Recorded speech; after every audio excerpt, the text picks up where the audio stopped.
Let's pray, Father. Thank you so much dito po sa aming declaration of faith. Turuan mo kami, Holy Spirit, and so that we will know more, O Lord God, ng aming pong pananampalataya at huwag kaming maligaw, O Lord God. Thank you para mas lalo pa kaming kagamit-gamit sa iyong kaharian. Thank you, Father, in Jesus' name. Amen. So, nakalagay dyan ay declaration of faith or sa iba, statement of faith. So, ito yung ating paniniwala. Okay? Labas dito, medyo magtanong ka muna or minsan kasi nasa loob niya pero parang may mga gray areas. No? Pero we will learn more as we study. Ito po ay overview lang. Okay ba? Tandaan po natin overview. At mga theologian, mas kaya ituro yan, pero hindi kaya ituro ng 2 oras. Okay? So ito, overview of what the JRM Church believes. Teach and practice. So ito yung ating tinuturo at in-practice. Ngayon, sa iba ang tawag dito ay doctrinal. Sa pag-umattend kayo na, pag narinig nyo yung Iglesia ni Cristo, meron silang doktrina ang tawag. Meron na ba sa inyo naka-attend sa iglesia? Wala pa nag-try. So, ang tawag doon, pag bago ka nila maging member, ang tawag nila, dodoktrinahan ka. Attend ka na, dodoktrina ako. Mga ganyan. So, pag tumagal ka doon, nakagraduate ka, ang end of the line is, member ka nila. Pagka nag-sign up ka na ng membership, nabautismo ka sa kanila, or everything. Tayo, ito ang tawag natin ay ganun din, doctrinal beliefs. Pero it's more on statement of faith, declaration of faith, yan, confession of faith. Ito yung ating katuruan. Okay? Sabi dyan, why is it essential? Mahalaga to kasi, yun nga sabi ko kanina, ito ang pansala natin sa ibang mga katuruan na kakaiba. One time, meron akong pinapakinggan. Sabi ko, parang ang ganda nito. Pero hindi ko naririnig yung Jesus, ang naririnig ko lang God. Tapos, it's more on good. Yung pala, yung pinakikinggan, maganda rin na na-try. Umpisa pa lang, sabi ko, try ko nga ito. Alam ko na ano yun. Kaya lang gusto ko makita yung katuruan ng iba. Nung makita ko, alam niyo kung ano yun? Alam niyo, 3 angels. May 3 angels. Ano yun? Jehovah's Witness. Hindi nila binabanggit si Jesus.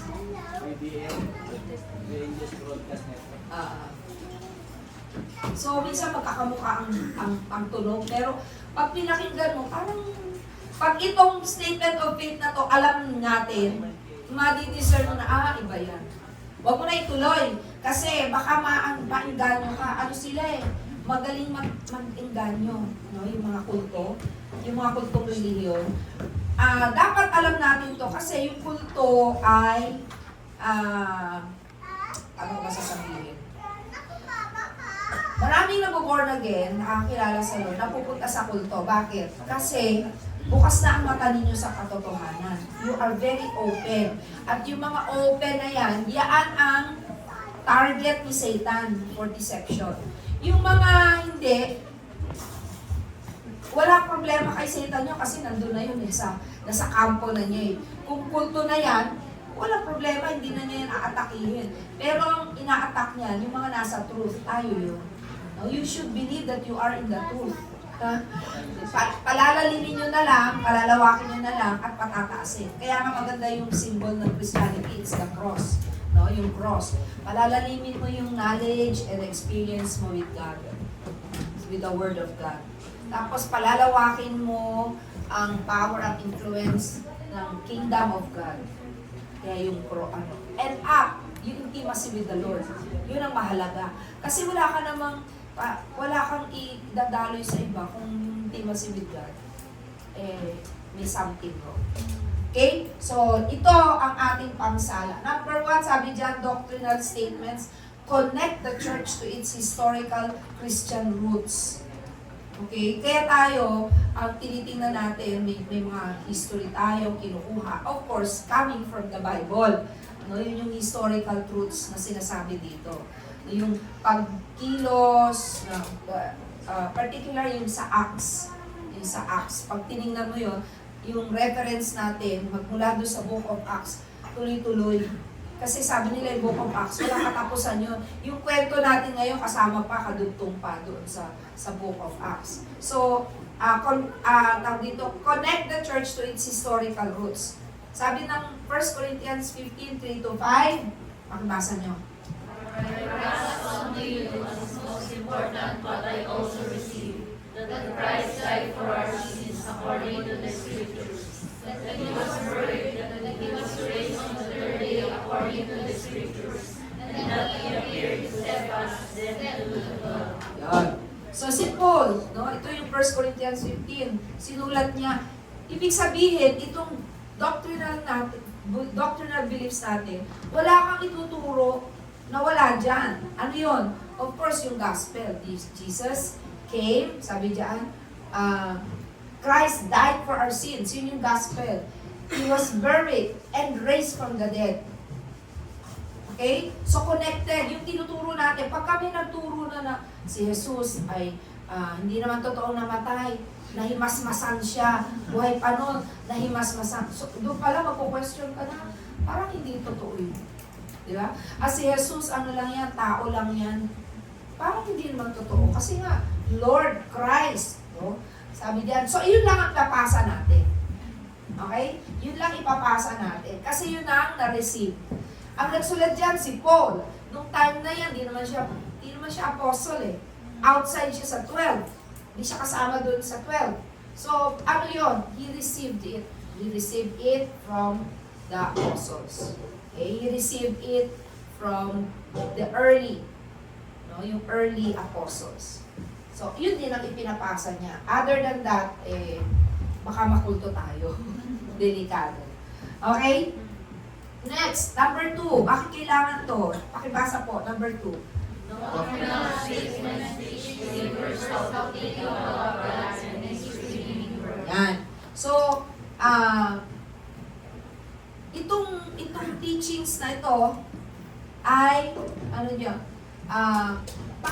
sabi diyan, teach believers how to think. No? Paano natin maiisip ang Panginoon at yung kanyang ginawa. Okay? So, pag itong basic na to alam natin, hindi tayo maliligaw. No? Hindi tayo maliligaw. Number 2, pakibasa po. Doctrinal statements shape values and priorities of daily church ministry. Yun. So, hindi lang to katuruan. Bahagi to ng ating buhay. Daily. Okay? So, halimbawa, ang doctrine natin is we worship God. Or, ang isa, yung we believe in the Bible. We believe in the Scriptures. So, hindi lang naniniwala ka. Bahagi yun ng iyong practice. Halimbawa, sabi ng Scripture natin, sabi ng Bible, we pray. So, nagpe-pray tayo. Diba? Sabi ng Bible, tinuturo ng Bible, prayer and fasting. So, ikaw, as a believer, nagpe-prayer and fasting ka. Kasi you apply it, no? It shapes our values. Hindi ako nagpe-pray. Okay na yun. Pinagpe-pray ako ng iba. Diba? Magbabayad ka sa, alam yun kaya po, diba? Pagka may patay, doon sa labas doon, may nagdadasal para sa namatay. So, ganun ang trabaho nila, nagdadasal para sa namatay. Yung tayo, yung faith natin, once died, once dead, patay na yon. So, ano pagdadasal mo doon? So, kung dati, practice mo yon nung tayo, sa old faith natin, this time, hindi na. Kasi hindi na value na natin yung buhay na natin, hindi na natin pinapractice yung outside na doon sa tinuro, natutunan natin sa Scriptures. Okay po? So may change. Kaya alam natin, inaalam natin to. Number 3, pakibasa po.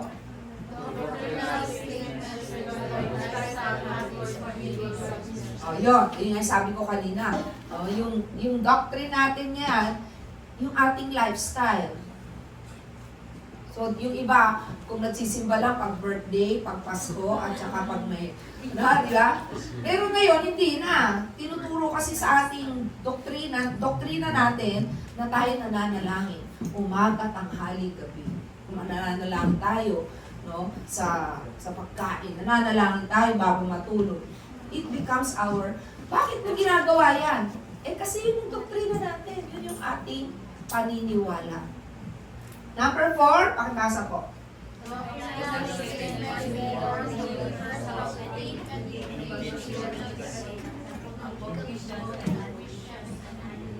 Okay. So, alam mo ngayon, yung paniniwala mo, hindi tayo nakikipagtalo sa, diba? No? Hindi kagaya ng ibang, halimbawa, Iglesia ni Cristo, naku, makipagdebate. Yung membro, hindi yan makikipagdebate. No? Sorry ha, kailangan ko mag-name drop ng mga churches ha, ng mga ibang religion. Sila, gusto nila talaga nakikipagdebate. Pero hindi yung membro. Tatawag silang ministro. Okay?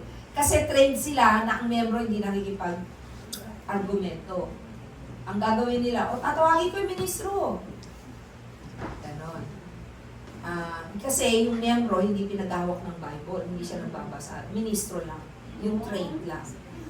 Okay? Tayo, kahit least sabi mong bago, kailangan magbasa ka ng Bible. No? Para malaman mo kung yung tumatayo, nagtuturo ay mali or tama. Di ba meron doon sa Acts ano bang church yun? Sabi nila, pag uwi, pinakinggan nila kasi wala pa naman written Bible noon eh. Nakinig sila kay Paul. Pag uwi daw nila, kasi meron ng mga manuscript. Mga manuscript kinopya ng mga scribes. So may mga tao na nagkakaroon noon. Di ba?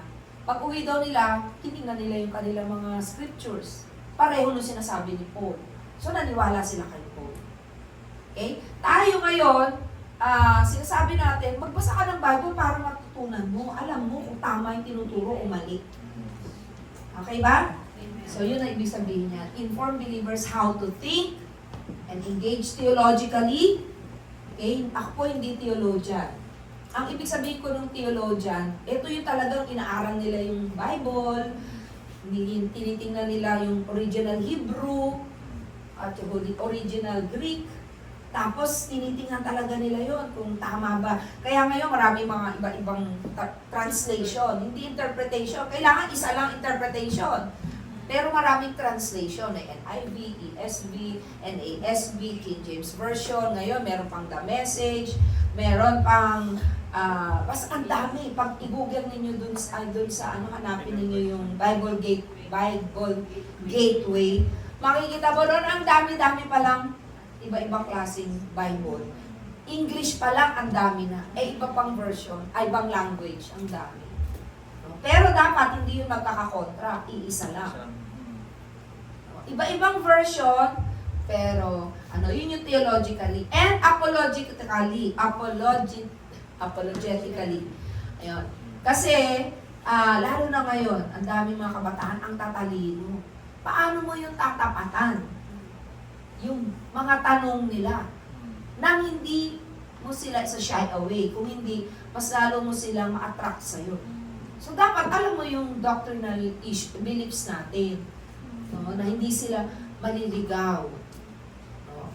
And sabi niya, both Christians, kasi maraming Christians hindi pa rin nagbabasa ng Bible, hindi pa rin alam. Kaya pag nilapitan sila ng, yung iba, lumaki na sa church, Sunday school, dahil hindi talaga nila alam yung kanilang paniniwala, pag natabi sila sa ibang faith, nasusway doon.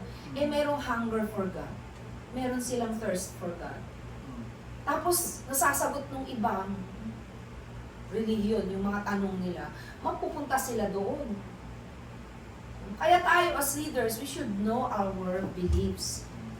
Para alam na alam natin. Ano po, kung ikaw nagda-doubt, may question ka, ibig sabihin nun, dig deeper. Dig deeper, mas lalo mong panghanapin. Okay? Then number 7. Number 6, pakibasa po.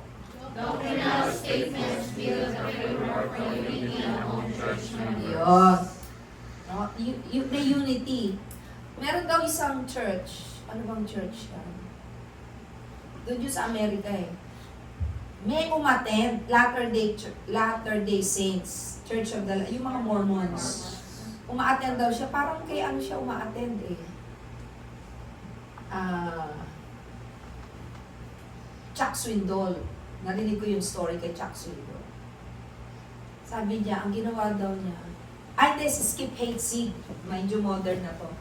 Meron daw ma-attend doon, hindi niya alam, pero nakapansin niya pabalik-balik na kasi daw gusto niya yung teaching, ng pastor, ganyan. Gusto nila.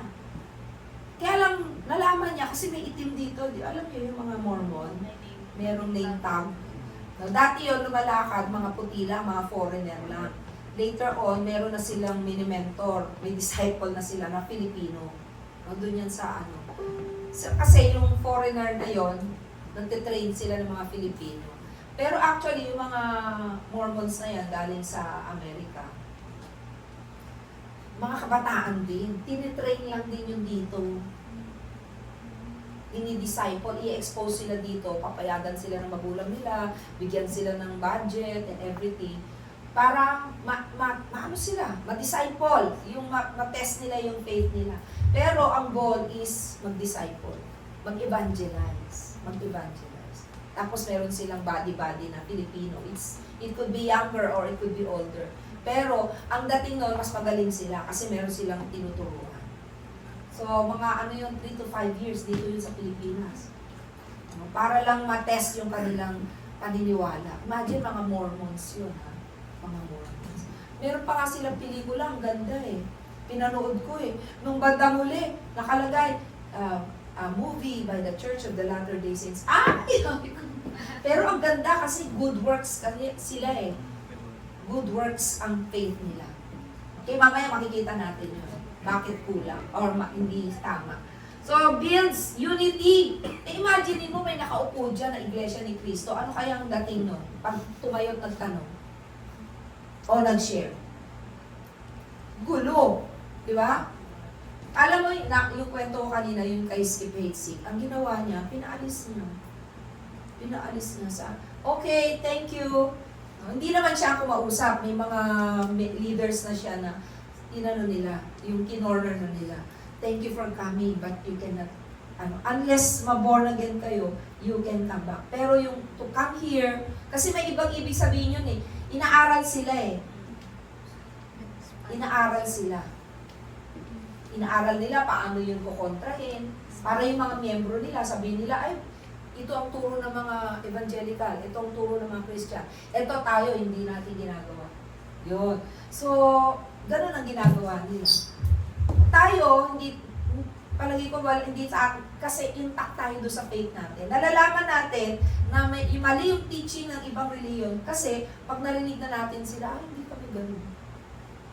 At saka syempre, sa Bible school, inaaral yung isang subject. Sa Bible school, anong tawag nila? Ako, inaaral ko noon, cult and occult.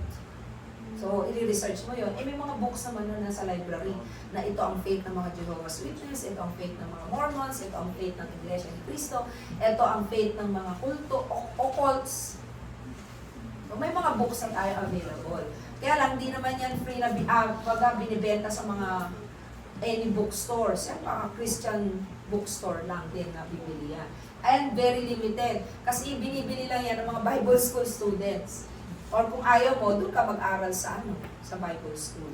To avail of the different resources, mga books. Okay, kaya nga itong inaaral natin, overview lang ito. Kung alam mo to, naiintindihan mo to, unang dinig mo pa lang ng ibang teaching, alam mo na, ay, hindi amin yan. Ako, ang suggestion ko, kasi hindi naman kayo Bible school students or nagsisimula pa lang kayo, ang turo sa amin nung nagsisimula lang din ako, stop. Huwag na. Kasi magugulo ka lang as a baby. Mako-confuse ka. At saka meron yung daladalang spirit. No? It will confuse you or sometimes it will divide the church. Kaya ang turo sa amin, stop na. Huwag ka nang makinig sa kanila kasi it's for your good. Magugulo ka. Okay po? Kaya ngayon, praise God, meron tayong ganito. Tinuturo. Inaaral na. So, it builds unity among us. And then, sabi dyan, pakibasa po yung number 7.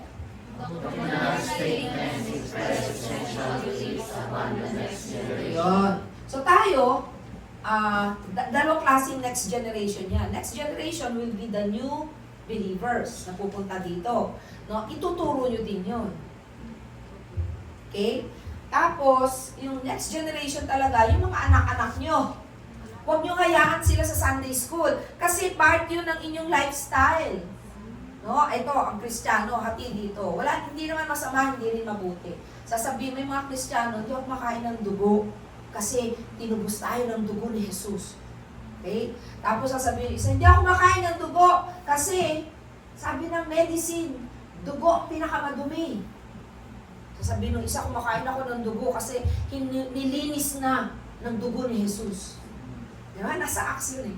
Sabi nung isa, hindi ako kumakain ng dugo kasi sabi ni Paul, sabihin natin doon sa mga sabi ni Peter, yung mga sabihin natin doon sa mga believers na they can do anything, they can eat anything except blood. O tinagtalo yung dalawang Kristiyano, di ba? Pareho silang Bible theologian. Ngayon, ang tinuturo na natin, conviction mo yun. Kasi, hindi naman part yun ng salvation. Di ba? Hindi part ng salvation. Ang mahalaga, yung salvation, yung redemption natin. Di ba? Yung dugo, kain ka dugo, hindi ka kumain ng dugo. Nonsense. Di ba? Kasi it's not part of salvation. Eh, totoo naman, sabi ng Bible, tinubos lahat. You can eat anything. Totoo rin naman, sabi din ng Bible, do not eat blood. Diba? Pareho na sa Bible yon. So ngayon, ang turo na lang, hindi naman part ng salvation yun. Bahala ka kung gusto mo kumain. Bahala ka kung ayaw mo. Basta ako kakain. O, mga gano'n, di ba? Walang pilitan. Pero, kung kakain tayo, siya hindi kumakain ng dugo. Di ba? Hindi siya kumakain, ako kumakain. Yak. Sabi niya, yak. Ay, hindi na lang ako kain para sa kanya. Eh, paano? Siya kumakain, ako hindi. Parang kape-kape lang yan. Ako hindi nagkakape. Pero, dahil hindi mo alam na hindi ako nagkakape, inahinan mo ako ng kape.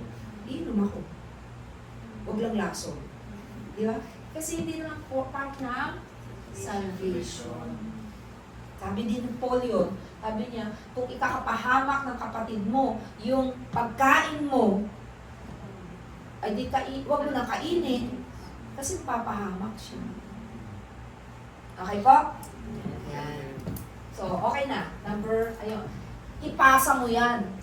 No? Ang masakit kasi ganito. Alam mo, isang pamilya, ito yung masakit. Yung isa, Christian, pinalaki sa Christian home. Yung isa, iba ang belief. Nag-asawa sila. Ayun, ang masakit. Kaya pag mag-aasawa kayo, piliin nyo talagang born again na. Kung along the way, medyo nadulas siya, nagkamali siya. At least from the start, alam mo. Okay ba? Kasi pareho naman kayo itetest ng panahon eh. Okay? Ang masama, yung nag-enter kayo, nag-engagement kayo at nagpakasal pa kayo, na magkaiba ang faith. Kadalasan, nadidispalinghado sa kagustuhan ng mag-asawa. Both, babae, lalaki. Pero mas marami ako nakita yung babae.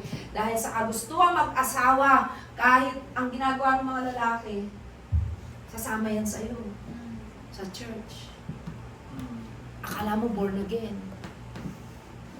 Nagpakasal kayo kasi gusto mo magkaasawa. Diba? Parang yung asawa ang sagot sa lahat ng iyong ikaw na kagustuhan. Ano yun? Yung gusto mo. Yun yung pagkakamali ng marami.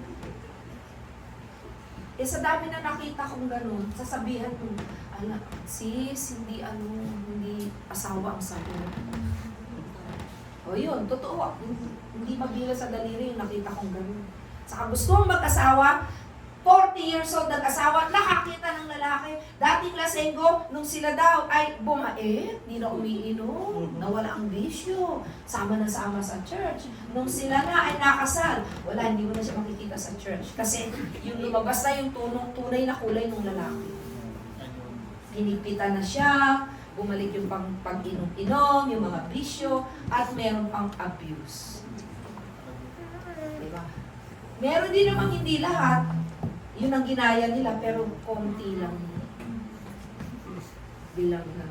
Mas marami yung sa kagustuhang mag-asawa dahil may edad na.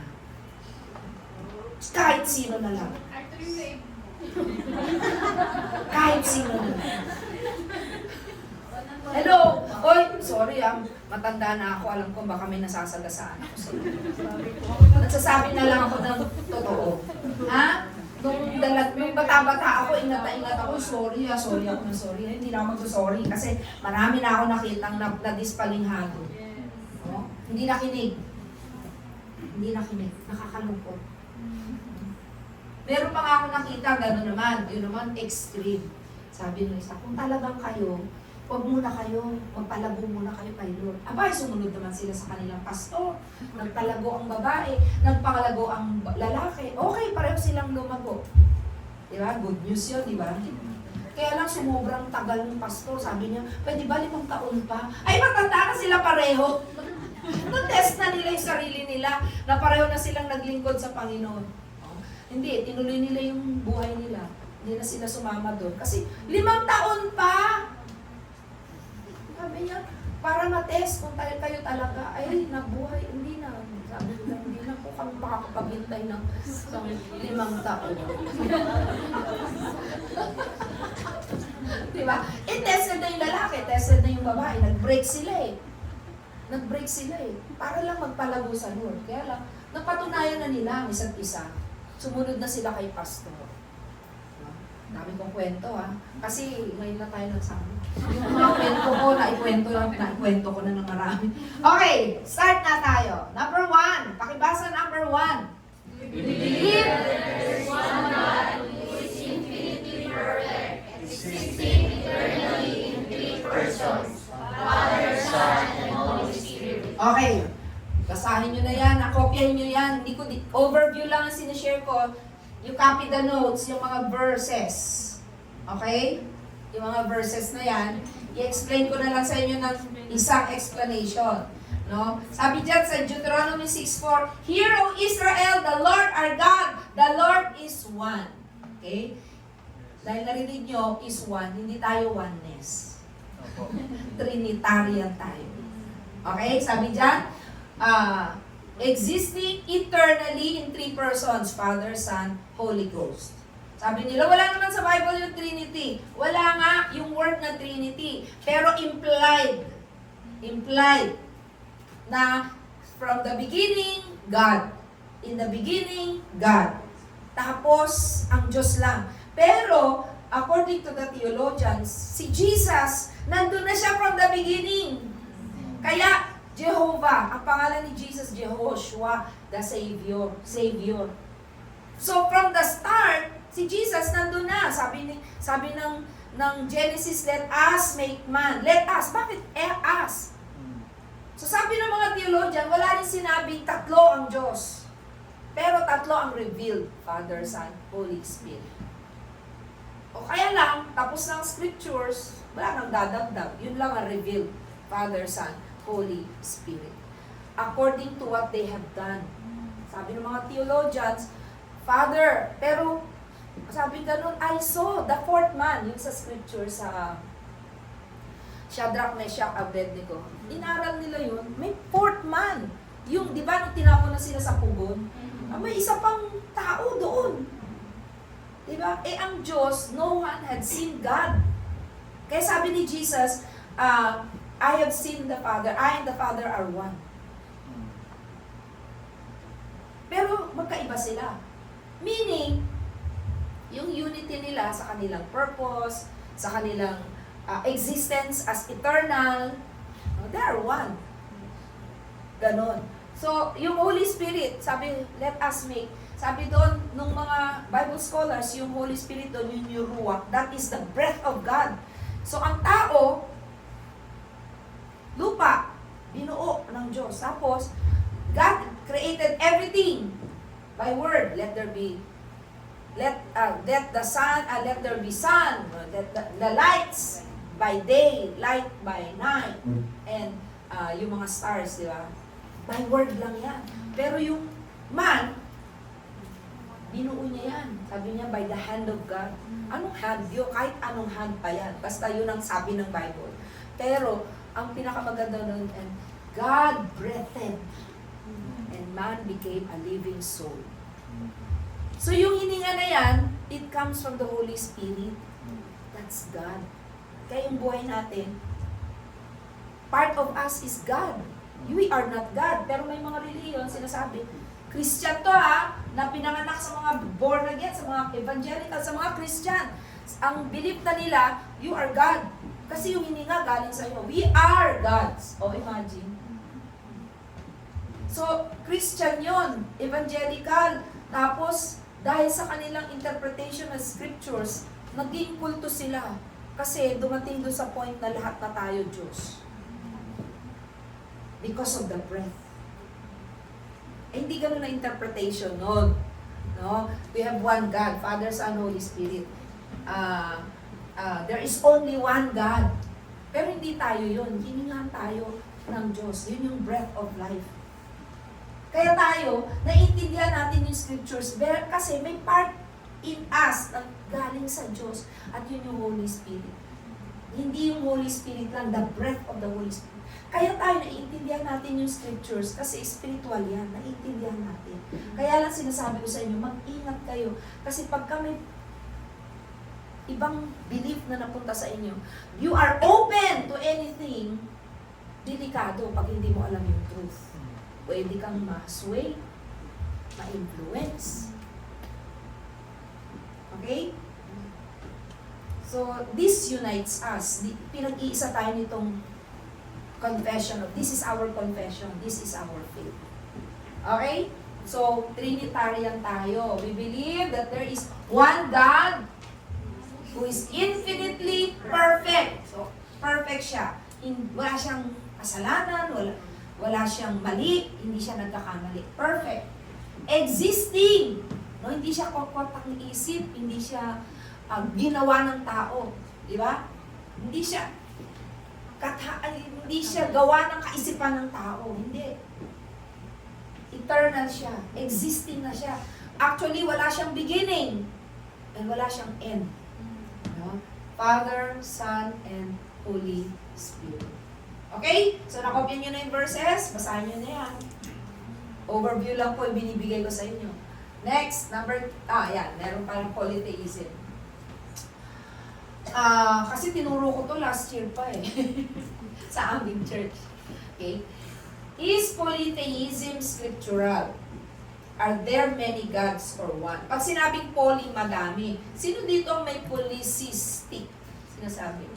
Yung mga cyst sa babae na poly. Pag sinabing poly, madami. No? Madami. Ito polytheism. Pag sinabing theism, God. Study about God. Okay? Are there many gods or one? Sabi diyan, for this, sabi na Isaiah 45:18, for this is what the Lord says, who created the heavens, He is God. So yung gumawa ng kalangitan, kalawakan, God. He was fashioned and made the earth, He founded it. So yung gumawa ng earth, okay? He did not create it to be empty, but formed it to be inhabited. He says, I am the Lord, and there is no other. So, isa lang ang Diyos.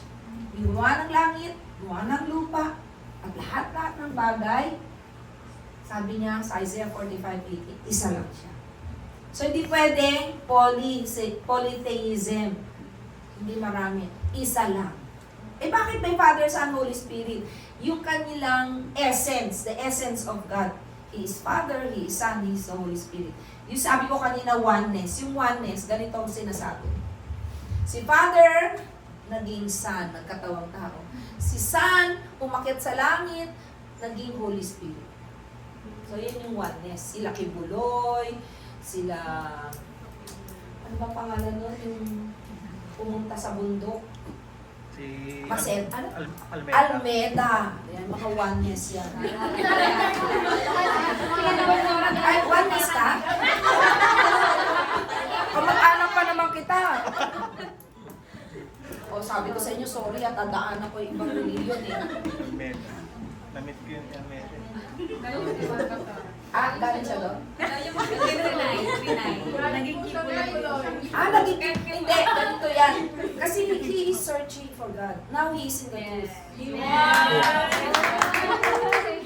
Ako din, nag-search din ako sa Lord. 17, 18 ako, nakikinig ako kay Manolo Favis. Hindi nyo nakilala. No, naku, interviewin niya, sa radyo lang yun eh. Nag-i-interviewin niya iba-ibang reliyon, nagtatalo. Ang lagi niyang guest, Iglesia ni Cristo. No? Bihira ang pastor doon kasi wala ayaw mga pastor makipagtalo eh.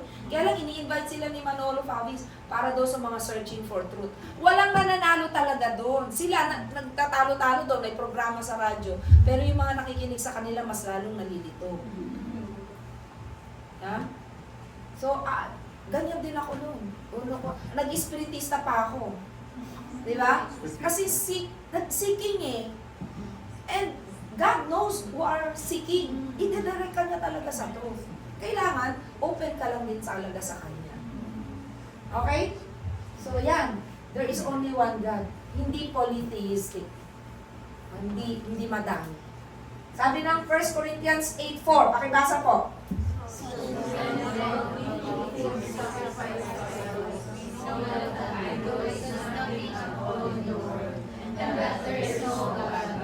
Yun. Yung idols, iba yung mga rebulto. O may mga sasagasaan na ako dito, Katoliko ha. Baka may rebulto pa kayo. Yun. Kasi noon, yung mga rebulto, kung napunta na kayo sa, ewan ko dito, may temple ako nakita eh. Di ba? Doon sa labas, may altar sila, lalagyan ng pagkain. Tama ba yun? Yan yun, idols. They sacrifice food.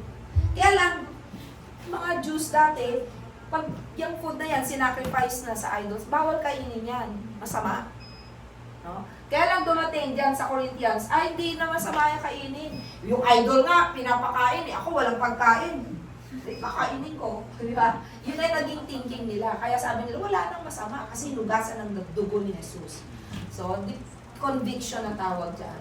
Pero, ang sabi dyan, kasi yung idol, yung mga Diyos-Diyosan ang tawag. Ayaw nga ng Diyos yung Diyos-Diyosan. Sabi ganun, galing sila sa Egypt, di ba? 40 years sila sa ilang. Pupunta sila doon sa lugar na pukunin, pinasasakop ng Lord, yung Kanaan. Sabi ng Lord sa Deuteronomy, pagpasok nyo doon, ha, huwag nyo gagayahin yung mga Diyos doon, ang mga tao doon. Sumasamba sa Diyos-Diyosan. Idolatry. Ayaw ko ng idolatrous worship. Sabi niya dyan, because there is only one God. Kaya pinupuksa ng Diyos yung isang generation, ha? Kasi dahil sa idols. Ayaw nga ng Diyos yun, dapat siya lang. Tapos nagkakaroon ng idols. Ayaw ng Diyos ang idols. So, it could be yung idol na statwa, yung statue, or it could be an idol of the heart. Yun nga, boyfriend, girlfriend, and family sometimes becomes an idol. Your work becomes your idol. So anything can be your idol. And the worst is your idol is yourself. So hindi pwede kahit na sarili mo eh. Dapat si Lord lang. So kaya sabi ni Paul, you die to self, dying to self, namamatay sa sarili. Kasi yung sarili, it could be an idol. Okay? So yan, there are not many gods. The Lord our God is one Lord.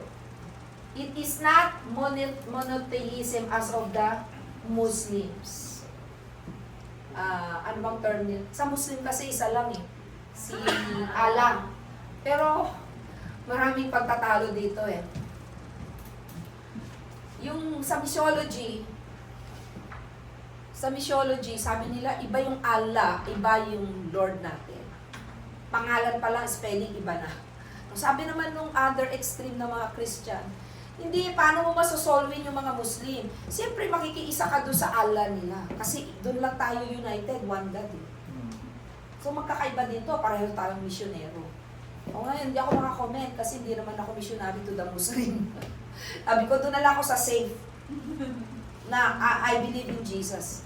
Pero paano mo i-explain yon sa isang Muslim that there is only one God?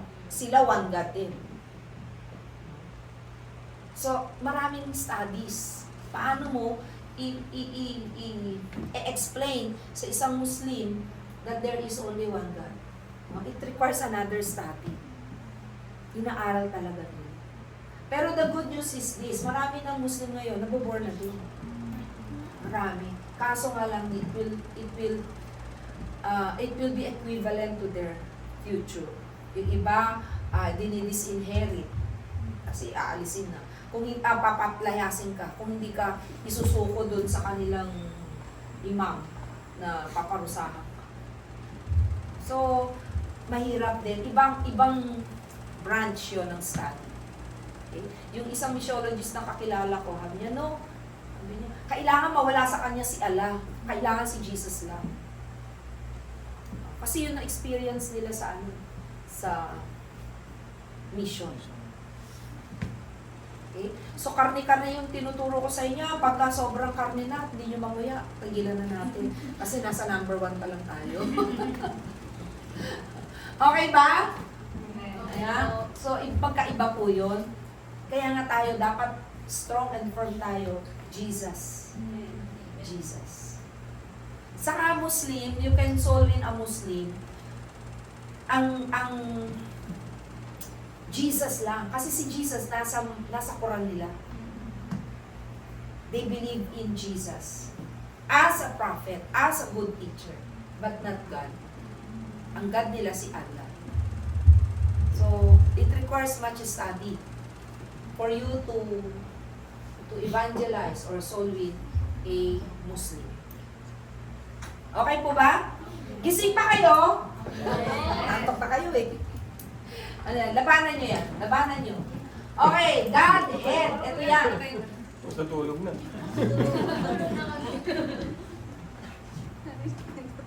Okay, Godhead. God is one in a numerical sense. There is only one true God, not many gods. But within the one divine being exist three distinguishable persons. Father, our Lord, Jesus Christ, and His Holy Spirit is the only creator and sustainer of all that exists. Yan yun. Okay? Yan, kwento na yan. Yan, hindi siya one head, hindi siya oneness. God, the Father, is not the Son. The Son is the Holy Spirit. The Father is not the Holy Spirit. O, say, ganon. But the Father is God, Jesus the Son is God, and the Holy Spirit is God. One God. No? Merong comparison, pero hindi perfect comparison. Halimbawa, yung itlog, di ba? There is only one egg. Merong shell, meron yung, sabi natin, egg white. Tapos yung sa gitna, yung pula. Pero yellow. Diba? So, isang itlog. Tama ba? Pero iba yung shell, iba yung white, iba yung pula. Nakuha po natin, pero iisa. Ganon din yan. Ganon yung pinaka-simple explanation ng iba. No? Meron din yung kape. Di ba? 3-in-1. Merong kape, merong cream, at merong sugar, sweetener. Pero 3-in-1. Eh ngayon, ang dami na, may 8-in-1. Di ba? So, kung ano-anong nilagay sa kape. 5-in-1, 7-in-1, meron pa nga ngayon 16-in-1. Ano ang pinaglalagay sa kape? No? Pero, pampataas ng presyo. Para patak-patak lang ang ano. So, yan pa yung simple explanation ng Godhead. No? Father, Son, Holy Spirit. God has no superior. Hindi mas mataas si Father God kay Jesus. Okay, yung ano yan? Parang Jehovah's Witness yata yun. Si Jesus is small God, little God. Kasi Son nga lang eh. Pwede bang mas mataas yung Son sa Father? So si Father, kaya nga sila Jehovah's Witness. Nakintindihan nyo? Kaya tawag sa kanila Jehovah's Witness. Pinabanggit nila si Jesus, simple lang. Pero mas si Jehovah. Kasi si Jehovah is Father. Okay po? So tayo, walang mas mataas, mas makakapangyarihan si Father kaysa kay Son, hindi. They are equal. Father, Son, Holy Spirit. Ang sabi, He is also one in the sense that He is one in all and He is and does. He is integrated in terms of His nature, plan, and actions. Hindi pwede, sabi nung ama, hindi kami pareho ng paniniwala ni Jesus dyan. No. Sabi ni Jesus, I and the Father are one. No, he who comes to the Father, he who comes to me, comes to the Father. Lumapit ka lang kay Jesus, lumapit ka na sa Ama. Di ba? So, makikita natin yung unity nila. Kaya tayo, triunity. Iniklian, Trinity. Okay? Sabi dyan, Luke 3:22, pakibasa po. And the Holy Spirit descended upon him.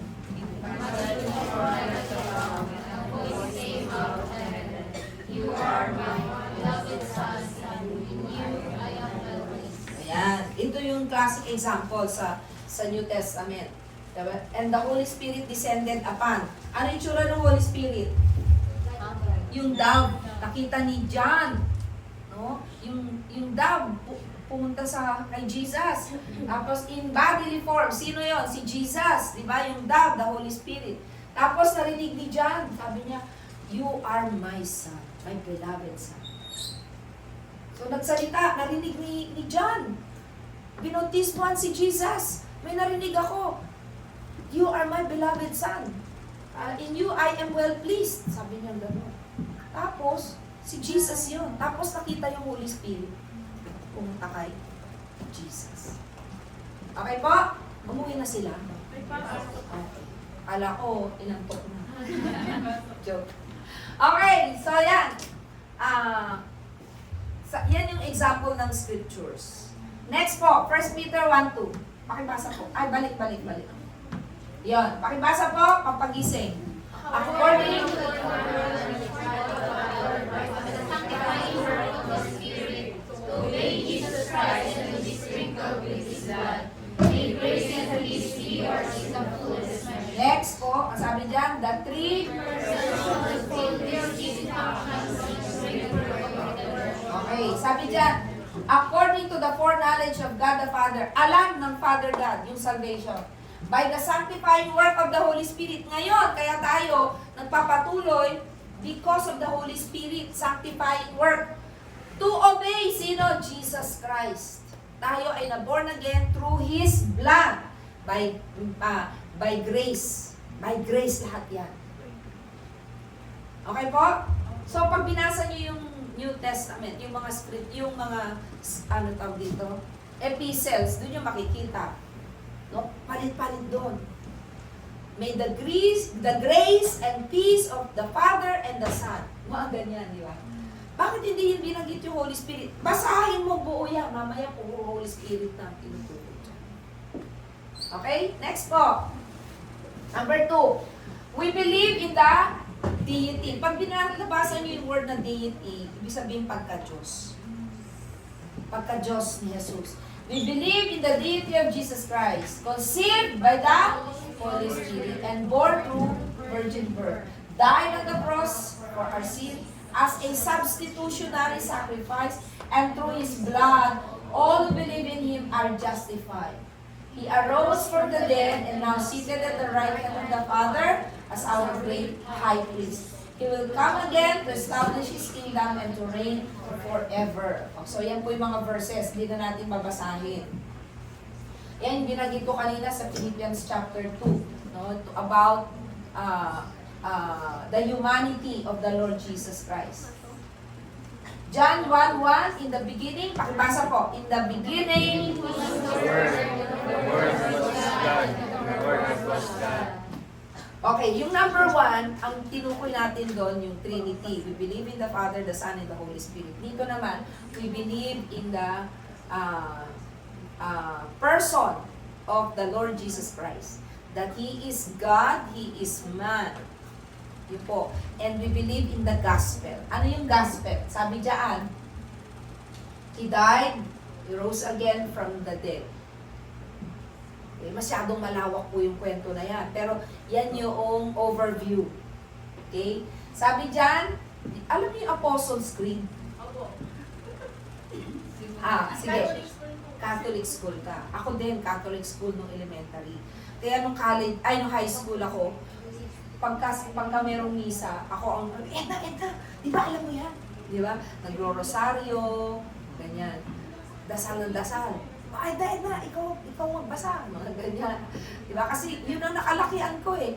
Nakalakihan ko yan. So, pero hindi kami nagbabasa ng Bible. Nagbabasa kayo ng Bible, Eileen? Sa Catholic school? May subject na religion. Oo, pero nagbabasa kayo talaga ng mismong Bible. Oh, very good. Kami hindi. Nagmimisa lang.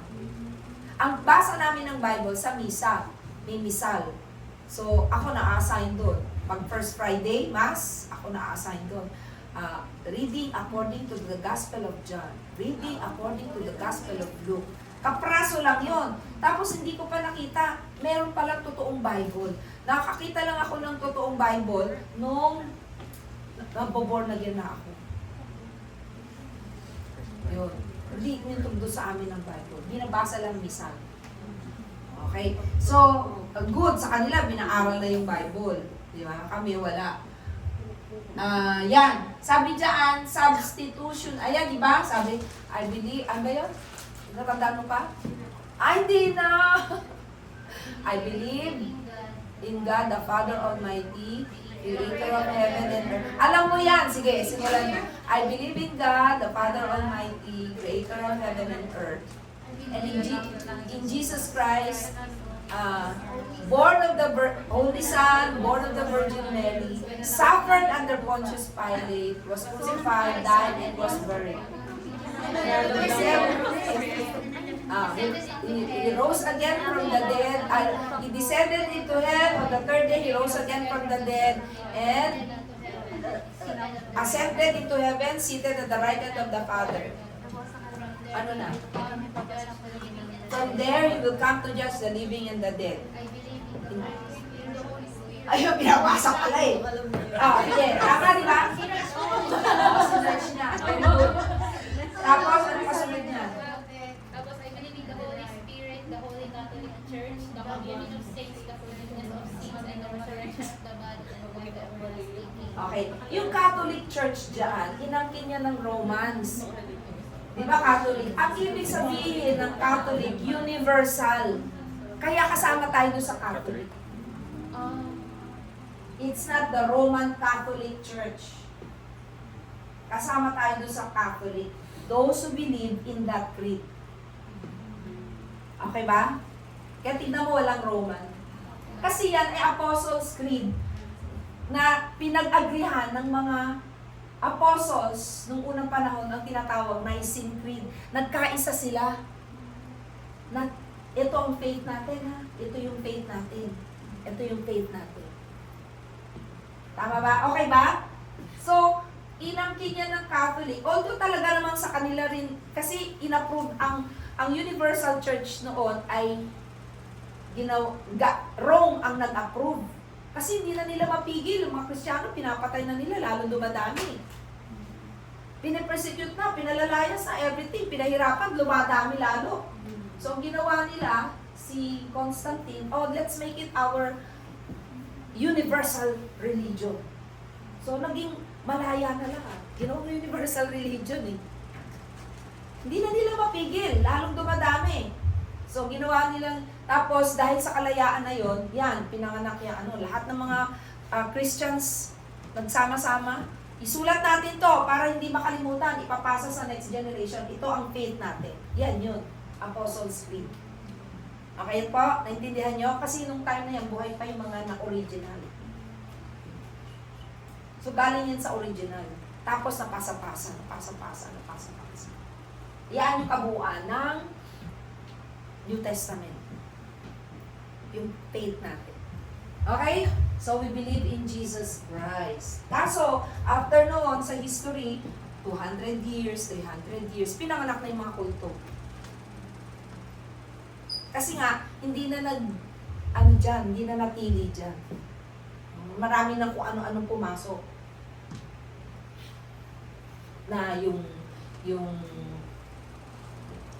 namatay, pwedeng pagdasal, magbayad ng penitence, ipagtirik ng kandila, para napunta sa purgatorio, mapunta sa langit.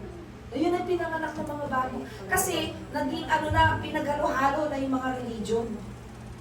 Bakit? Para wag umalis sa Rome Catholicism. Roman Catholicism. Okay po? Nai-stir up po ba ang inyong mga kaisipan? May nabubungkal ba ako? Na ouch. No? Kasi minsan may mga born again na hindi pa sila nahuhugot doon sa paniniwala na yun.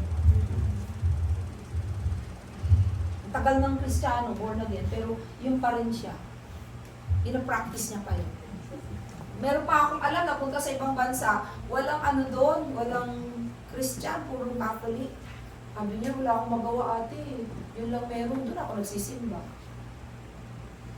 Diba? Pero hindi na ako nang dadasal. Kasi dati may pahit-pahit pa tayo, di ba? Kami ng nanay ko, lumulugod pa sa simbahan, punta doon. Di ba? Eh, nung na-born again kami, syempre hindi na kasi nalaman na namin itong truth. Masakit yung katotohanan, kaso yun talaga yung truth. Amen po? Amen. Yan. So, we believe in Jesus Christ. Sabi diyan, substitutionary sacrifice. Yung substitutionary, kasi in the Old Testament, hayop. Hayop ang din-offer. Di ba? Pag binasa niyo yung Exodus, tinuro yun ni Moses, ganito kayo, mag-offer kayo. Sa Leviticus, inulit pa yun. Sa Deuteronomy, inulit-ulit how to do the sacrifice. Imbis na hayop ang papatayin, si Jesus na yung pinatay. Siya na yung substitutionary sacrifice. Kaya hindi na tayo nagpapatay ng hayop para sa kasalanan ng tao. Si Jesus na yung substitute. Hindi na bawal nang pumatay ng hayop tapos susunugin. No. Hindi na ginagawa. Si Jesus na kasi yung sacrifice. Okay? Once and for all. Basahin niyo yung Hebrews, sinasabi din. Once and for all. For all the people noong unang panahon, sa kasalukuyan hanggang sa susunod, isa lang, si Jesus lang.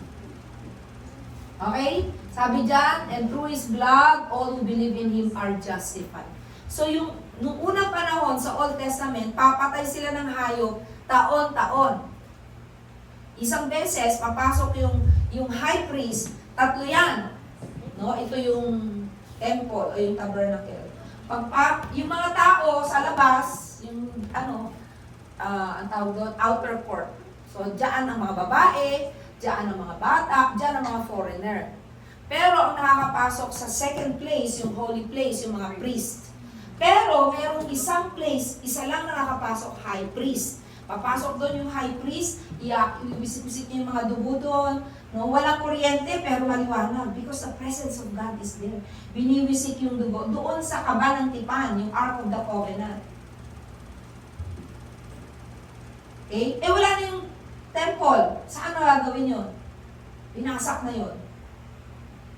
Kaya si Jesus, nung napunta dito sa lupa, He entered the court of the outer court.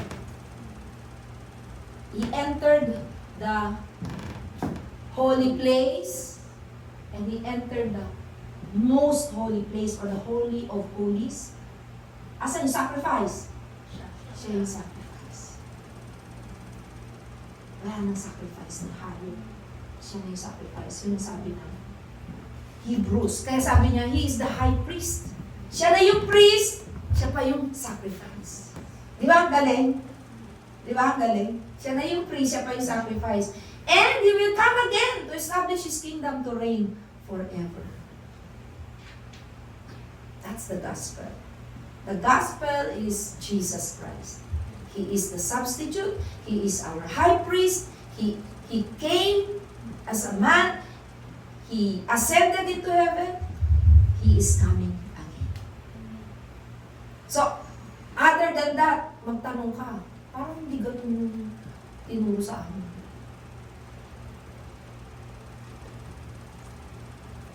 Okay? So, ito yung full gospel, kabuuan ng si Jesus Christ. He is the substitute for our sins. Kaya, tayo, nagkakamali tayo. We got to go back to Jesus. Lord, I'm sorry, patawarin mo po ako. Ang prayer natin, hugasan mo po ako ng iyong banal na dugo. Kasi yung blood of Jesus is effective then, it's effective now, and it is still the same blood, powerful blood, even to the next generations. Bakit? Because He is man and He is God. Siya lang meron ganung klase ng power and authority.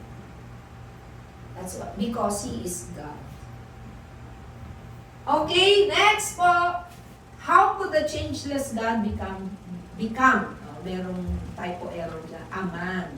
So yan yung istorya. John 1:14, the Word became flesh. Yung flesh dyan, human, tao, katawan. And made His dwelling among us. Tumira siya. He walked with man. We have seen His glory. Ang nagsasalita dyan si John. Sabi ni John, nakita ko siya. Nahawakan namin siya. Nakita namin siya. Sabi niya, the glory of the one and only Son who came from the Father, full of grace and truth. Kasi face to face, nakita nila si Jesus. Okay? So, Romans 9:5, theirs are the patriarchs. Yun sila Moses, sila Aaron, patriarchs. And from them is traced the human ancestry of Christ, who is God over all, forever praised. Amen. So, saan galing si Jesus? Si Jesus ay galing sa lahi ni Judah. Praise. Okay? The king, the scepter will come from the tribe of Judah. So, si Judah, yung 12 tribes, tapos nagkaroon ng mga anak-anak. Tapos, kings, lahat yun. Kings. Si David came from Judah. Kaya si Jesus, nung naglalakad siya sa lupa, sabi nung bulag, Son of David! Son of David! Sabi nung mga, tumahimik ka, patahimikin mo nga. Ibahin yung bulag ha, na-reveal sa kanya. Dahil itong Jesus na naglalakad na ito ay Son of David. So may tanong ako noon, tinanong ko yung isang teacher. Sabi niya, basahin mo yung Bible. Eh, ang hirap pala basahin. Pinaniwala ko na lang siya. Pero hindi sa mga books yun na sinasabi. Si Jesus ay anak ni Joseph. Sabihin, foster father niya si Joseph.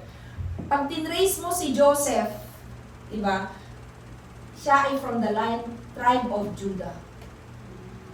So, all kings come from Judah. Di ba? So, si Saul, hindi siya galing kay Judah. Kay, ano pangalan to? Isa sa mga tribes, Ephraim. So, ang layo. Ang prophecy galing kay Judah, ang king. So, ang first king si Saul, pero hindi siya kay Judah galing. Si David, yung second king, si David ay galing sa tribe of Judah. Kasi yun ang prophecy sa Genesis coming from Judah. So from King David, lahat ng sumunod na hari ng Judah.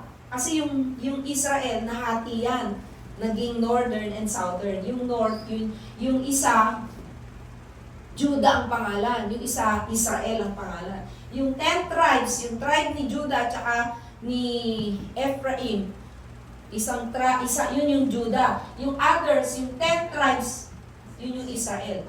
Ang sabi, lahat ng, most of the kings, hindi man 100%, na galing dito sa tribe of Judah, lahi talaga yan from David. From David. Kings, lahat yan. Dito, yung mga humiwalay kay Judah, iba-ibang lahi. Iba-ibang lahi. Pinapatay pa yung susunod na hari. Tapos siya na naman. So, iba-iba na yan. No? Pero itong tribe ni Judah, pineserve ni God yan. Tribe of Judah. Tapos, diyan galing, pag tinrace, sabi ng mga theologian, si Joseph. Pag binasa niyo yung Matthew, chapter 1, ayaw natin basahin. Yung Luke, chapter 3 ba yan? Or 4? Ayaw natin basahin kasi puro pangalan. Di ba? Pero pag nag-aaral na kayo ng Bible, matutuwa ka. Yung pala ibig sabihin nun. Yung pala ibig sabihin nun. No? Pinakita doon para ipakita na si Jesus ay tunay na hari. Para na ma-establish na si Jesus ay tunay na hari galing kay David. Okay? Ang sarap basahin ng Bible, ano? Tapos, pag tinrace mo si Mary ay galing din sa tribe ni Judah. Kasi nung araw, hindi ka pwede mag-asawa ng ibang tribe. Kasi yung kayamanan ninyo, kailangan sa inyo lang. Di ba, pinagtagpo yun eh. Pinagtagpo si Joseph at saka si Mary. Di ba ganun? May mag-asawa. Fixed marriage. Di ba? Masunurin sila. Pag tinrace ninyo yung Luke ay tribe ni Judah sa line ni Mary. Kaya susunod doon yung si Mary na eh, the Song of Mary. Sa Matthew, tinrace yung line ni Jesus sa tribe ni Judah through the life of Joseph. Kaya kahit saan mo siya i-trace, si Jesus, yung humanity niya, galing kay David. Kaya ang tawag sa kanya, Son of David. At kapag Son of David, King.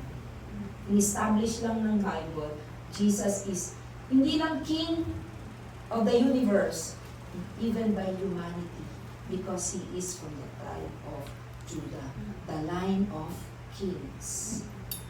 Kaya pag binasa niyo yung Genesis, na, di ba yung promise, yung blessing ni Abraham, ni Jacob sa kanyang mga anak, 12 sons, kasama doon.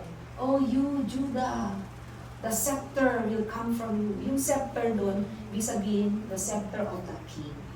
King lang ang may scepter. Okay? Then yung sabi dyan, patriarchs. Theirs are the patriarchs, and from them is traced the human ancestry of Christ, who is God over all, forever praised. Okay? Human ancestry. Philippians 2, 6 and 7, ito yung napakagandang example. Who, basahin niyo po. Who, being in very nature God, did not consider equality with God something to be grasped, but made himself nothing, taking the very nature of a servant, being made in human likeness. Kasi nga, ang topic dito is the humanity. No? Ang tawag dyan sa study about Jesus ay soteriology, yung saving. Isang subject pa yan, soteriology, yung pagliligtas ni Jesus. Okay. So dyan sa Philippians 2, 6 and 7, ito yung sinasabi natin sa Tagalog, siya ay Diyos nagkatawang tao. Di ba? Saan ba dasal yun? May dasal yun, di ba? Adot din yun sa Apostles' Creed sa Tagalog. Sa Tagalog version ng Apostles' Creed. Nagkatawang tao. Yan. Yan. Diyan galing yun. Pero sabi ng mga theologian, mali daw yung translation na nagkatawang tao. Eh, anong term mo? No, alam mo yung mga theologian, naghahanap ng mali. Pero matututo tayo sa kanila. Kasi inaral nila talaga, inaaral talaga nila. Pati yung translation from Hebrew to English. No? Tapos iba-iba. Kasi isang word lang sa kanila, sa Hebrew, ang daming English nakatumbas. Kaya kung gusto nyo mag-aral, ganito, sa Bible Gateway, gawin niyo ganito. Marami doon, iba-ibang translation. Yung may iba-ibang book, may picture doon. So, buksan mo yon. Pag pinindot mo yon, hanapin mo. Halimbawa, NIV to. Ito, NASB. No? Ito, New King James Version. Tapos sa huli, Tagalog. So, parang naiintindihan mo, mabubuo mo yung buong concept ng sinasabi. Kasi merong sinasabi dito sa isa, iba ang translation pagdating dito, ibang translation. Pero pag Tagalog, kulang kasi tayo. Para mabuo mo yung concept, basahin mo lahat yung 4 na version or 5. Okay ba? Huwag na kayong sumama doon sa agos ng mga nagsasabi nun. Bakit iba-iba ang interpretation? Hindi iba-iba ang interpretation. Because of the lack of knowledge, lack of terms. No, ang kinukuha nila yung pinakamalapit. Pero, basahin mo yan. Dahil yung isang kasama ko, ayoko niyan. Kasi pag-aaralan mo pa from original term. No, yung mga nag-aaral talaga. Kahit ako, sabi ko, okay na yun. I trust the translation. Nagtitiwala na ako doon sa mga translator. Kasi inaral na nila yun eh. Bakit ako babalik doon sa original? Kukunin ko pa yung original ng mga words. Eh, inaral na nila. Basahin mo na lang. Okay po? Ngayon, kung gusto mo maging bihasa, no, sa ATS, sa Asian Theological Seminary, gusto mo talaga yon, eh di mag-enroll ka doon, babasahin mo ang daming libro sa library para lang maintindihan mo mabuti. Okay po ba? Pero kung magpipreach ka, hindi mo naman sasabihin yun. Sabi yung kasama kong pastor, hindi naman nila kailangan yung mga ruwak, kuryos, dulos, hindi naman nila kailangan yan. No? ang sabihin sa kanila, ano ba yung totoong tinuturo ng Bible? Christ-likeness. Ganun lang kasimple, ba't pahirapan ko ba yung tinuturuan ko? Pero yung mga taong gusto mahirapan, mag-aral. Sabi ko, mag-aral ka sa Bible school. Huwag mo na akong, ang aking ay overview lang. Okay? Para huwag na tayong maligaw. Pag kami natuturo na ng mali, huwag na, out na, huwag mo nang entertain, magugulo ka lang. Bakit? May daladalang spirit yun. The spirit of confusion. Guguluhin ka lang. Okay, next po. Did Jesus become divine at His baptism, or was He the Son of God from birth? Ano sabi in Matthew 1:23? The virgin will be with child and will give birth to a son. And they will call Him Emmanuel. God with us. So, ano pa? Sabihin, from sinapupunan, God na siya. Sabi ng Philippians 2, hindi niya lang ginamit yung pagka-Diyos niya. Sabi naman ng iba, hindi, ginamit niya yun. Whatever. Pero, ang point is, God siya. Di ba, nung makita ni Elizabeth, si Mary, sabi niya, blessed is he who comes in the name of the Lord. Ginawa natin dasal. Di ba? Hail Mary, Praise the Lord is with you. Blessed is the fruit of their womb. Holy Mary, Mother of God, oh, sige. Ano doon ang dasal? Ha? Pray for us. Sino magbe-pray? Holy Mary. Buhay pa ba si Mary? O, pwede ka bang magdasal sa patay? Diba? Tapos si Mary, Mother of God ba siya? Mother of God ba siya? Kasi si Jesus anak niya, no. In humanity, but she is not the mother of God. Because God has no mother. He is eternal from beginning. No beginning, no end. Okay? So, walang mother of God. Pero pagka pumunta kayo sa Maynila, baka salubungin kayo ng estudyante, may dalang tablet, sasabihin niya, alam mo ba, ang Holy Spirit ay babae? Pag ikaw, nakarinig ka, taga-JR ka, sasabihin mo, sabi ni Pastora Edna, walang babae ng Diyos. Wala talaga, pero pag wala kang alam, at tinapatang ka nito mga estudyante na to, at may picture pa, may video pa, aba, maingganyo ka. Kaya marami na sila sa kanila, mga estudyante.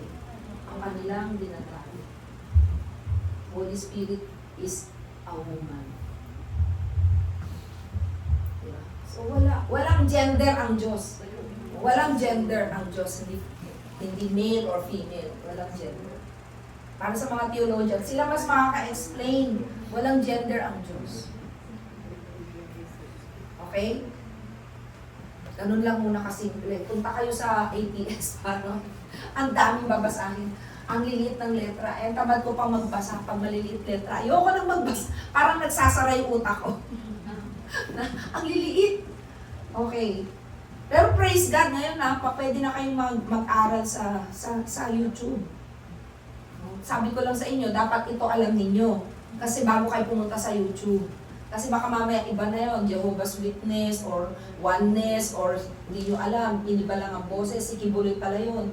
O kaya ano mo yun, ang term nila, sorry i-adapt ko lang yung mga babae parang kabayo. Alam nyo yun? Kasi yung mga babae hindi nagpapagupit. Bawal mag-makeup. Tapos yung buhok, parang kabayo dyan. Kulot-kulot. Yun. Kay mas, Almeida. Almeida.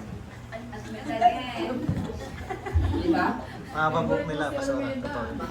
Bawal mag-makeup. Bawal. Palda lang. Palda mahaba. Pati diba? Hindi tayo pwede doon. Nag-lipstick tayo eh. Hindi tayo pwede doon. Paano pag lalaki? Ha? Kasi pag-initan ko rin kung paano sila. Parang doon lang sila nakatingin sa physical nila. Very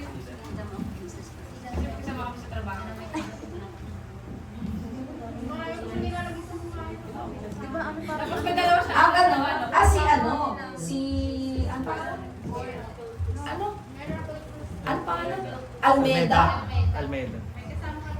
Bawal nga mag-makeup. Bawal.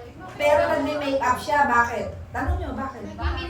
Eh kasi titingin siya sa TV. TV siya, personality, di ba? Kailangan maganda. Kaya marami siyang, nag-aayos siya. Diba? Mga musician na naku. Magagaling na musician yun. Yes. Pero, iba nga yung teaching niya. Okay. Sana tayo. So, ito na po, hindi ko na iaano yan. What did Paul write about Jesus? Kayo na po yan. Kopya nyo na lang yung ano doon. Next po, the supremacy of Jesus Christ. Sa kwento ko, naintindihan nyo naman na, no? Opo. So, basahin nyo na lang po yan. Siya ay supreme over all. Makikita natin yan sa Thessalonians. Yan, the supremacy. He is above all. Colossians. More on nasa Colossians, the supremacy of Jesus Christ. So, yan. Jesus Christ is equal with God the Father. He is worshipped as God. So marami siyang characteristics. Pag binasa nyo yung gospel, yung mga ano niya, di ba, pinahinto niya yung wind and the wave. Sabi ng mga apostles, sino ba tong tao na to? Kahit ang dagat at ang hangin, sumusunod sa kanya. Yun na yung mga sample, incidents of the supremacy of Christ. Kung kinakailangan, nag-multiply ang bread. Pag kinakailangan, lilitaw talaga that He is God.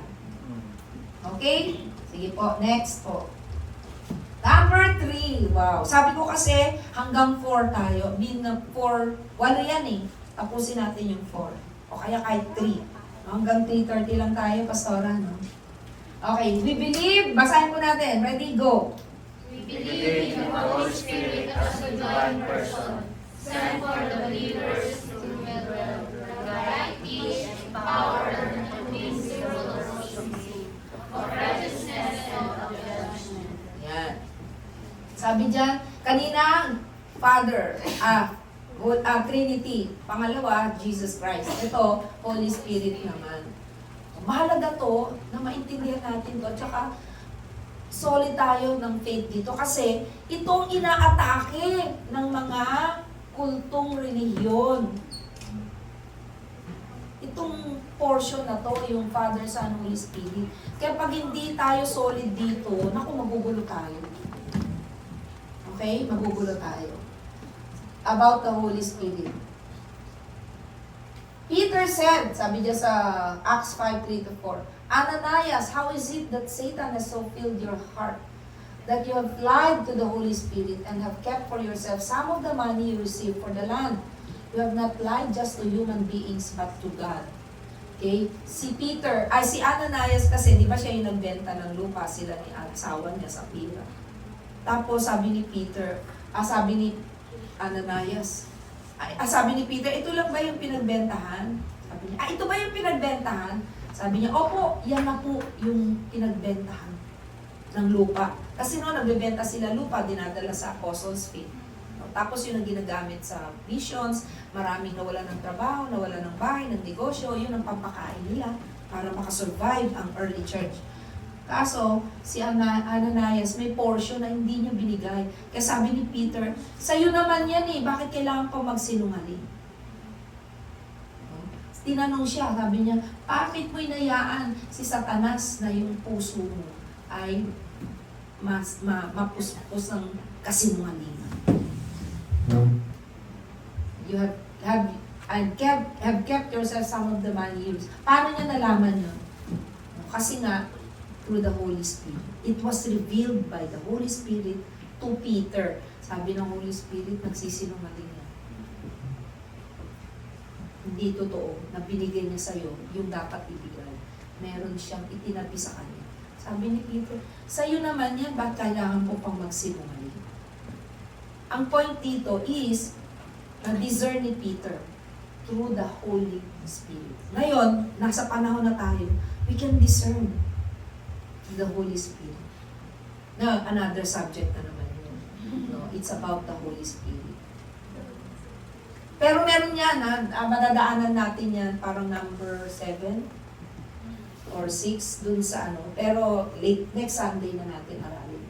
Sabi dyan, but the advocate, the Holy Spirit whom the Father will send in my name, will teach you all things and will remind you of everything I have said to you. John 14:26. So ano sinasabi nito sa atin? Tayo, naiintindihan natin ngayon ang Holy Spirit because, ang Bible because of the Holy Spirit. Ang layo-layo na, centuries na, pero bakit naiintindihan natin ngayon? Because of the Holy Spirit. Now, meron nga isang naging speaker ng camp before sa camp doon sa Amadeo. Nakakatuwa kasi Chinese siya eh. Communist. Masyado kong natuwa sa story niya. Communist siya. Eh, meron silang subject. Scholar siya eh. Scholar. Matalino. Meron silang isang subject na kailangan nilang mag-aral ng parang history yun. Eh, part nung study is the Bible. Walang Bible. Sa China, bawal ang Bible. Pero ang ginawa niya, nag-research, punta siya sa library, saan po makikita tong Bible? So, tinuro kung saan makikita, nandoon sa bodega sa baba. Nahanap niya talaga kasi kailangan niya magbasa ng Bible. Assignment niya yun, to research history. Alam mo kung saan niya nakita? Kasama ng mga pornographic magazine, yung Bible. So, hindi ka bawal nga. Kung sa China, bawal ang Bible, ay ganun din yung mga malalaswang basahin. Bawal din yun. So, ang ginawa po niya, puro alikabok. Nilinis niya yung Bible. Alam mo, in short, walang nagturo sa kanya. Nagbasa lang siya ng Bible in searching para doon sa subject. Alam mo, through the scripture, na-born again siya. Nung na-born again siya, so naiba na yung language niya. So napagtanto nila na ito, nabago ang isip. No, naging wanted nga siya sa China. No, ilang beses siyang nahuli, pinahirapan. Eh, kasi matalino siya, ayaw naman siyang patayin. Hindi siya mamamatay kasi hindi piniyagan ng Diyos. Maraming beses ng threat, no, kinulong, pero nakakalaya siya. Ngayon yata sa ano na siya nakatira sa Amerika kasi marami ng threat sa kanya, at saka marami ng Chinese na born again through his testimony, just reading the Bible. Pero nung hindi siya basa ng Bible, nung nabasa niya yon, nakaka-research niya, siyempre mga books, di ba? Tao nung gumawa ng ibang books in support of the scriptures. Okay? Ang tawag doon ay,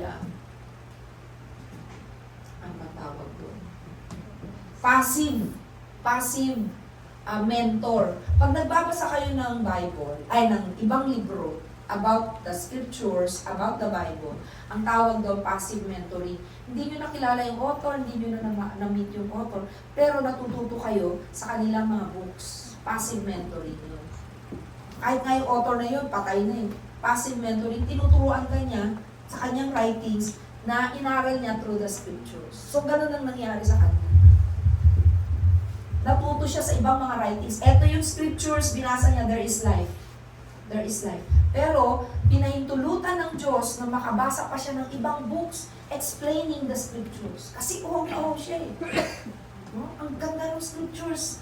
Kasi remember, we have the breath of life. We have the breath of the Holy Spirit. So, pag binasa mo yung Bible, merong something is activated in you. So, ganun ang nangyari sa kanya. So, nag-search na siya hanggang sa nakakilala siya sa Panginoon. And the Lord led him to other Christians. Kasi hindi mo masosurvive ang Christian life mo alone. You have to become part of the church. Kaya nga siya napunta nun sa camp, nag-speak siya. Inuwento niya yung kanyang conversion story. Okay. So, ganyan ka-powerful ang Holy Spirit sa buhay natin. Amen? Kasama natin siya. Sabi diyan, will teach you all things and will remind you of everything I have said to you. Okay, next slide. How does the Holy Spirit help a person become a Christian? Sabi dyan, pakibasa po, John 16:8-9. When it comes, About sin and righteousness and judgment. About sin because people do not believe in me. okay. So, yung sin, basta yung sin, sasabihin ng Holy Spirit, that's sin. Eh, alam nyo, kahit hindi kayo nagbabasa ng Bible, alam nyo ang sin. Tama ba? Maliit pa kayo, hindi naman kayo nagbabasa ng Bible. Tayo, hindi nagbabasa, pero alam natin kung ano yung sin. Diba? Kasi innate sa atin yung good. Innate. Kahit nga yung walang takot sa Diyos eh, alam niya yung mali eh. Bakit? Innate sa atin, we have the breath of life in us. Kaya alam natin yung umpisa, on the onset, yung isang gumagawa ng masama, halimbawa yung mga akyat bahay ka, kailangan turuan nila yung bata na yung gumawa ng masama. Kasi yung bata na yan, pag pinabayaan mo lang yan, ang dulo niya magiging mabuti. Kasi innate ang pagiging mabuti. So para siya ay maging, tawag doon, snatcher, magnanakaw, di ba? Kailangan i-train yan sa masama. Kaya may mga kagaya nila na nako-convict pag narinig nila yung truth. Di ba yung magnanakaw katabi ni Jesus Christ? Narinig niya si Jesus, yung mga, siguro nung hindi pa siya nakapako o nakulong o napako sa krus, narinig na niya yung truth kay Jesus eh. Kaya nung tinutuya na si Jesus ang dalawang magnanakaw, sabi niya yung magnanakaw, ikaw at ako may kasalanan, pero itong tao na to walang kasalanan. Di ba alam nila? Paano sila makasalanan? Kasi innate sa atin malaman yung kasalanan. Kasi nga, the breath of life is in us. Kahit na yung gumagawa ng masama, alam niya yung ginagawa niya ay masama. Tintigasan na lang niya na tama yun, pero hindi niya sasabihin masama. Ay mabuti. Okay ba? Kahit pinakamasamang tao, alam niyang masama yung ginagawa niya. Sasabihin lang niya, tama. Pero iba kasi yung tama sa masama. Kaya mga scammer, gano'n. Pero paano nako-convict? Paano nila, may mga masasamang tao na babago? Because of the Holy Spirit. The Holy Spirit. The Holy Spirit is at work in us through the Bible. Okay? Magka-partner kasi yung Word of God at saka yung Holy Spirit. We need to know the Scriptures and then the Holy Spirit will convict. Kaya sabi niya dyan, when He comes, sino yun? The Holy Spirit, He will prove the world to be in the wrong about sin and righteousness and judgment. About sin, because the people do not believe in Him. And who is the key? Jesus. Okay? So yung Holy Spirit, hindi yan hihiwalay kay Jesus. Ipoprove lang niya about Jesus. Okay? He saved us, not on the basis of deeds which we have done in righteousness, but according to His mercy, with the washing of regeneration and renewing by the Holy Spirit, whom He poured out upon us richly through Jesus Christ our Savior. Okay? So yung turo ng Holy Spirit, saan makukuha? Makikita yung turo ng Holy Spirit? Doon sa writings ni Paul, doon sa New Testament writings, epistles. No, they were written through the Holy Spirit. Di ba sabi ng Corinthians, breathed, hiningahan itong mga writers na to. Nino? Ng Holy Spirit. Anong turo ng Holy Spirit? Jesus. Hindi lalayo yung Holy Spirit kay Jesus. Hindi siya kukontra sa tinuro ni Jesus. Okay po ba? So pag may nagtuturo ng kaliwas doon, halimbawa, may nagnaginip ako eh. Sabi ng Holy Spirit. Pero pag yung tinuro na yon, taliwas sa tinuro ni Jesus, huwag ka maniwala. Kasi hindi yon Holy Spirit. Okay? Yun po ang test. Kaya sabi ni Paul, doon sa mga writings niya, pag merong nagtuturo sa inyo ng iba, sa tinuturo namin, mag-isip kayo, hindi yung galing sa Diyos. Kaya di ba yung introduction kanina? Ito yung teachings. Okay po? Isip pa kayo? Natututo ba? O yan, basahin nyo na yan. Hindi ko na babasahin. What about the Holy Spirit function or role? O daanan lang natin. He teaches us to bring remembrance. He dwells. Okay, importante pala yan. Pag nireceive natin si Jesus as Lord and Savior, the Holy Spirit comes in us. Kaya nga sabi ko sa inyo, mag-ingat kayo kasi nabubuksan ka sa katotohanan. You are born again in spirit. Kaya tawag sa atin, regeneration. Born again in the spirit. Okay? Guide to all truth. Disclose things to Christ. Pag yung tinuro na yan, layo kay Jesus and the Holy Spirit. He is the Spirit of life, Spirit of truth, Spirit of grace, Spirit of holiness. Okay, kaya kung na-born again ka na, tapos nag-stay ka pa sa kasalanan, because of the Holy Spirit, people decide na tigilan na natin ito dito sa Diyos. Iayos natin ang buhay natin. Okay? Next po. How then did the third person of the eternal Godhead indwell among the believers? So yan, basahin niyo po yan. However, you are not in the flesh, but in the Spirit, if indeed the Spirit of God dwells in you, but if anyone does not have the Spirit of Christ, he does not belong to Him. Diba? Kung wala ang Holy Spirit sa atin, we do not belong to Jesus Christ. Diba nung bumaba ang Holy Spirit, sabi ni Jesus nung aakyat na siya sa langit, pumunta kayo doon sa upper room ha, doon sa bahay. Doon lang kayo, wait for the advocate, wait for the comforter. Si Jesus, si Holy Spirit yun. So andun lang sila. Kumakain, nag-aawit, nag-worship, and then suddenly, sabing ganun, sa kanilang pag-aantay, ang tawag yan, when they were tarrying, then the Holy Spirit came down. They were all filled with the Holy Spirit. Tapos ano daw nakita nila sa mga tao? Merong liwanag dito, may fire. Tongues of fire. Pumuspos doon sa mga believers. Tayo, hindi natin nakikita unless the Holy Spirit opens our eyes. Pero alam nyo, si Satanas, nakikita niya tayo, merong tongues of fire. We have the Spirit of fire. Alam ni Satanas if you really belong to Jesus Christ. So just believe it. I belong to Jesus. I belong. No? Kung wala yung Holy Spirit, you don't belong. You don't belong to God. Kailan nangyayari yun? When you receive Jesus as your Lord and Savior, the Spirit of God comes to you. Did you believe in Jesus? Did you receive Him? Amen. Did you receive Him? Amen. The Holy Spirit is upon you. The Holy Spirit is among us. Okay po? Yan. Sabi ng 1 Corinthians 3:16, don't you know that you yourselves are God's temple and that God's Spirit dwells in your midst? So, Holy Spirit, sabi mo, I am the temple. I am I am the the temple. temple. Itong katawan na to. At pag sama-sama tayo, we are the temple.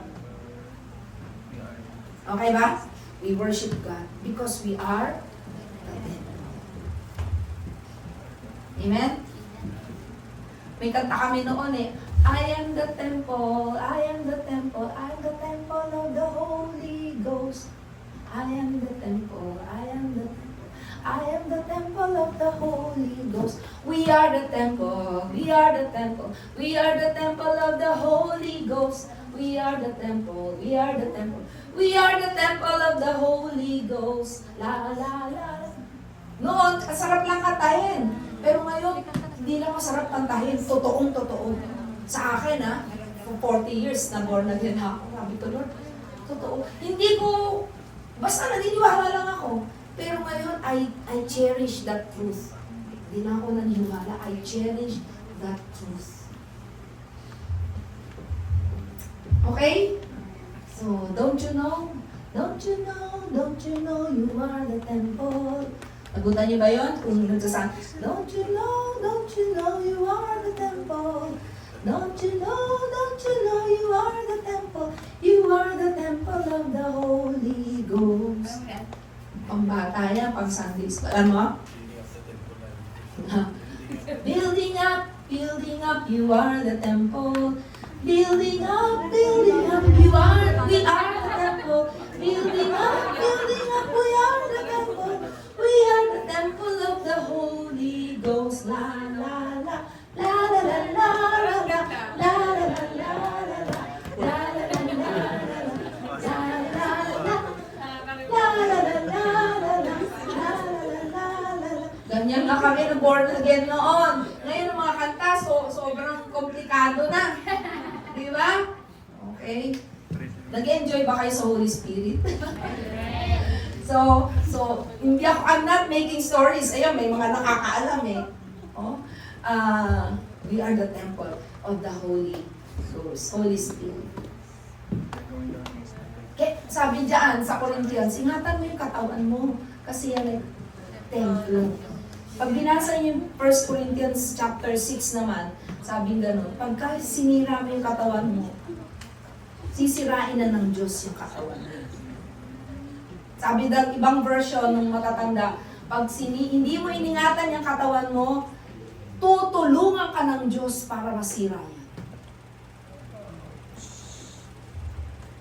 Kaya, ingatan natin yung katawan natin. Kasi, pag hindi mo yan iningatan, tutulungan ka ng Diyos, sisirain, para sirain yan. Parang extreme, ano? Pero ngayon, masasabi mo, toy of words, play on words, pero totoo pala. Sabihin kasi, ingatan natin. Pag hindi mo iningatan yan, masisira pala. Mga figures of speech lang yun. Okay? Kaya yung katawan natin, hindi na natin lalagyan ng alcohol, hindi natin lalagyan ng pausok, lalagyan ng ano pa. Ayan, bago ngayon. Vape, doon sa aeroplano, paulit-ulit eh. Smoking, and vape is prohibited. Diba? Sa aeroplano.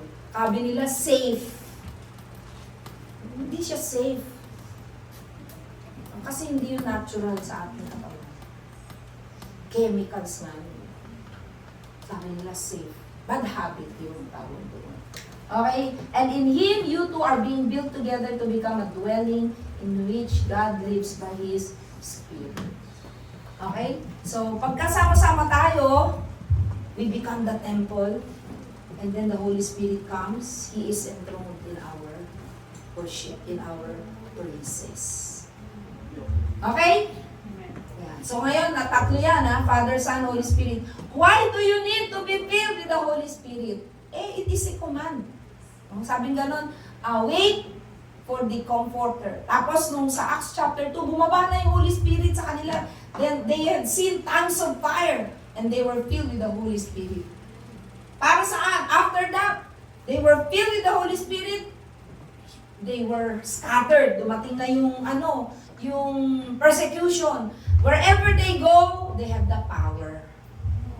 That's why they were able to preach the gospel to all nations during that time. Because of the Holy Spirit.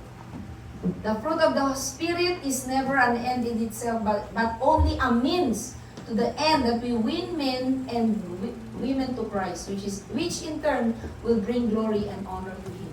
Kaya ang tawag sa atin, soul winner. We win souls for Christ. In the power of the Holy Spirit. Kaya yung mga kaibigan nyo, katrabaho ninyo, kapitbahay nyo, kamag-anak ninyo, kapamilya, dinadala natin sila sa Lord in prayer. Lord, yung office mate mo, ipuin mo na po siya. Mauna ka na po sa kanya para pag nag-share ako sa kanya, open na siya. So you don't know, the Holy Spirit is working to that person. We soul win for Christ. Okay? Meron pa ba? Last na yan. So, pakita lang natin. May 5 pa. No, sa next Sunday. May natutunan ba kayo? Natutunan natin yung Godhead, Father, Son, Holy Spirit. Natutunan natin Jesus is truly God and man, and the Holy Spirit is with us. May isang session doon yung about the Holy Spirit. Another session yun about the gifts and the fruits. Mahaba yung the gifts and the fruits of the Holy Spirit.